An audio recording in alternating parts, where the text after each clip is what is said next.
इस वीडियो में हम जानेंगे कि वर्गमूल क्या है और घटाने की संक्रिया विधि से वर्गमूल कैसे ज्ञात करते हैं। इन 64 विद्यार्थियों को विद्यालय में परेड के लिए चुना गया है। परेड में इन्हें इस प्रकार पंक्तियों में चलना है कि प्रत्येक पंक्ति में उतने ही विद्यार्थी हों जितने की पंक्तियों की कुल संख्या है। यानी कि अगर कुल पंक्तियों की संख्या n है तो प्रत्येक पंक्ति में विद्यार्थियों की संख्या n ही होनी चाहिए। यहाँ विद्यार्थियों की कुल संख्या 64 दी गई है। अगर विद्यार्थी इस तरह एक आयताकार संरचना में खड़े होते हैं तो कुल पंक्तियों की संख्या और प्रत्येक पंक्ति में विद्यार्थियों की संख्या समान नहीं आएगी। ऐसा केवल एक वर्गाकार संरचना में ही संभव हो सकता है। तो इस स्थिति में कुल कितनी पंक्तियां होनी चाहिए? हम पिछली वीडियो में संख्याओं का वर्ग करना सीख चुके हैं। अगर एक पंक्ति में n विद्यार्थी हैं और ऐसी n पंक्तियां हैं तो कुल विद्यार्थियों की संख्या होगी n गुना n बराबर n की घात 2 यानी n का वर्ग, जिसे हम n स्क्वायर भी कहते हैं। यहाँ हमें n का वर्ग बराबर 64 दिया गया है, लेकिन हमें यहाँ n का मान ज्ञात करना है। यानी एक ऐसी संख्या ज्ञात करनी है जिसका वर्ग 64 के बराबर हो। ऐसी संख्या जिसका वर्ग 64 के बराबर होगा 64 का वर्गमूल यानी स्क्वायर रूट कहलाई जाएगी, जिसे हम इस प्रकार दर्शाते हैं। जैसे 2 गुना 2 बराबर 4 होता है तो 4 का वर्गमूल 2 होगा। वर्गमूल स्क्वायर रूट करना वर्ग की प्रतिलोम संक्रिया इनवर्स ऑपरेशन ऑफ स्क्वायरिंग होता है। अभी आपने देखा कि 4 का वर्गमूल 2 है। क्या 4 का केवल यही एक वर्गमूल संभव है? ऋण 2 का वर्ग भी 4 होता है, इसलिए ऋण 2 भी 4 का एक वर्गमूल है। हम कह सकते हैं कि किसी प्राकृत संख्या n के 2 वर्गमूल होते हैं, एक धनात्मक पॉजिटिव और एक ऋणात्मक नेगेटिव। धनात्मक और ऋणात्मक वर्गमूल इस प्रकार दिखाए जाते हैं। अब हम अपने पहले प्रश्न पर आते हैं। हमें यहाँ वह संख्या n ज्ञात करनी है जिसका वर्ग यानी n का वर्ग 64 के बराबर हो। यानी हमें 64 का वर्गमूल ज्ञात करने की आवश्यकता है।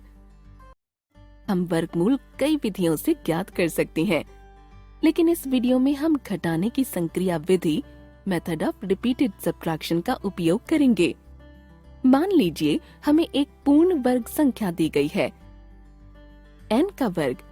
हम जानते हैं कि प्रथम n क्रमागत विषम संख्याओं का योग n के वर्ग के बराबर होता है, जिसे हम इस प्रकार से लिख सकते हैं।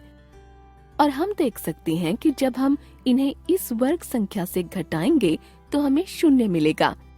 इसलिए हम दी गई संख्या में से 1 से शुरू कर क्रमानुसार सभी विषम संख्याओं को घटाते हैं और देखते हैं कि कितनी क्रमागत विषम संख्याओं को घटाने के बाद 0 प्राप्त होता है।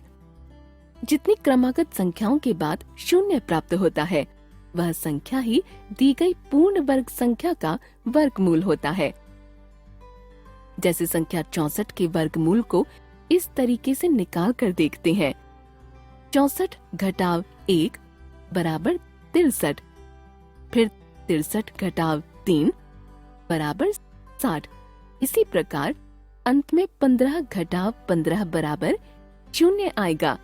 हमने देखा कि प्रथम 8 क्रमागत विषम संख्याओं को 64 से घटाने पर अंत में 0 प्राप्त हो रहा है। इससे पता चलता है कि संख्या 64 एक पूर्ण वर्ग संख्या है, और क्योंकि यहाँ 8 क्रमागत विषम संख्याओं को घटाने पर 0 प्राप्त हो रहा है, इसलिए संख्या 64 का वर्गमूल 8 है।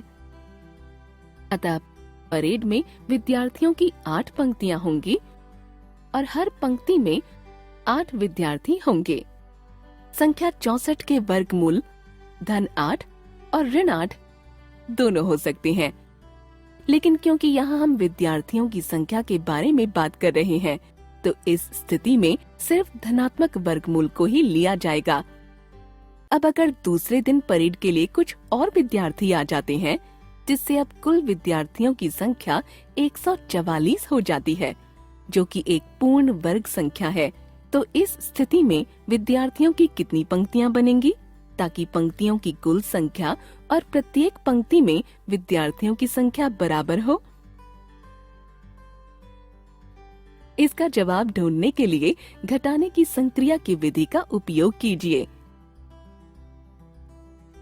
सबसे पहले संख्या 144 में से क्रमागत विषम संख्याओं को घटाइए।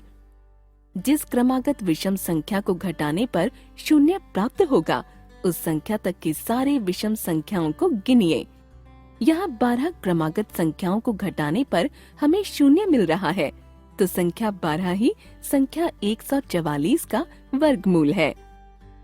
अतः अब विद्यार्थियों की 12 पंक्तियां होंगी और हर पंक्ति में 12 विद्यार्थी होंगे।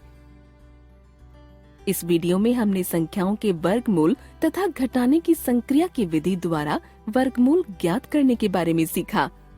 अगले वीडियो में हम इनसे जुड़े कुछ उदाहरण देखेंगे। धन्यवाद।